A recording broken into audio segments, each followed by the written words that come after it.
Olá, sou Elcio Kromberg, leiloeiro público oficial aqui do estado do Paraná. Estarei falando hoje sobre algumas curiosidades sobre leilões. Minha especialidade, claro, são os leilões judiciais, mas os leilões eles são muito tradicionais no Brasil.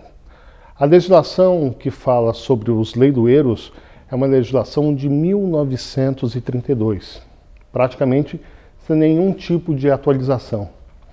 Então, trata-se de uma atividade bem antiga. Na verdade, a atividade de leiloaria ela é bem anterior a 1932. Na época da escravidão, os navios, quando chegavam, eles tinham então essas mercadorias, que eram os escravos, leiloados, e eram realizados também na época por leiloeiros públicos. Então, a atividade é uma atividade de mais de 200 anos. Agora, na atualidade, quando ouvimos falar sobre leilões, normalmente a gente se remete a leilões judiciais, leilões de massas falidas. Veja, toda vez que você verificar o termo leilão, entenda que é um termo muito genérico. Até porque o termo leilão ele foi praticamente implantado no nosso ordenamento jurídico, nas leis, a partir da Lei de Execução Fiscal. Antes nós tínhamos duas terminologias, astas públicas e praceamento de bens. Tinha-se como asta pública a venda de bens móveis e praceamento de bens a venda de bens imóveis.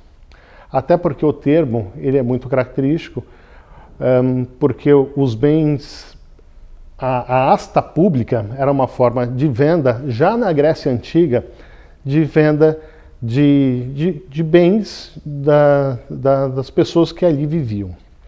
E como é que era essa forma de venda? Era uma venda muito interessante.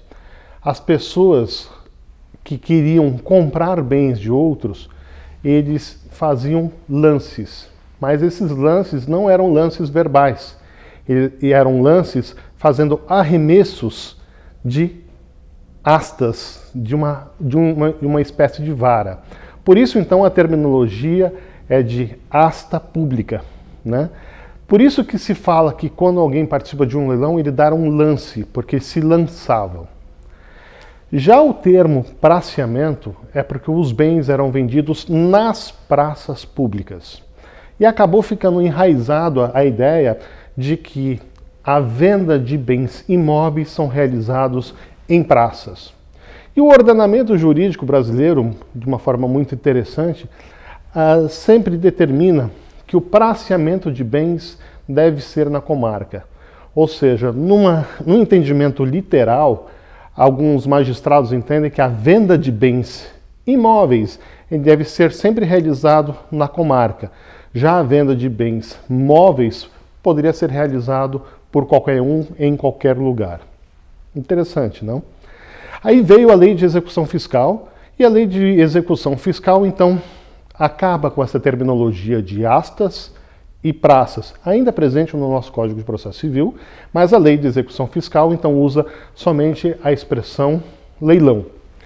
Tanto é que nós, profissionais da área, somos leiloeiros.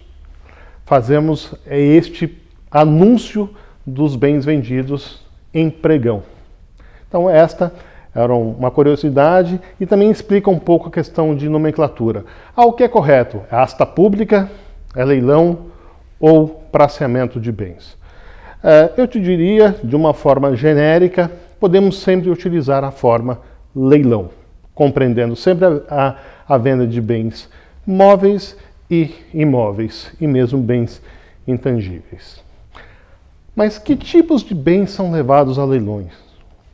Todo e qualquer bem pode ser levado a leilão. Bens e direitos. Lembrem que num processo de execução, quando existe penhora de bens, todo e qualquer direito pode ser penhorado. Atente para isso. Você já percebeu, por exemplo, que algumas pessoas fazem doação de alguns imóveis, por exemplo, e ficam com usufruto? Ou vendem ou dão algumas ações para terceiros e ficam com o usufruto dessas ações, repare, o usufruto é direito real, passível de penhora. Já aconteceu em um leilão de fazermos o leilão do usufruto. Perceba? Além de usufruto, qualquer bem pode ser vendido, a nua propriedade.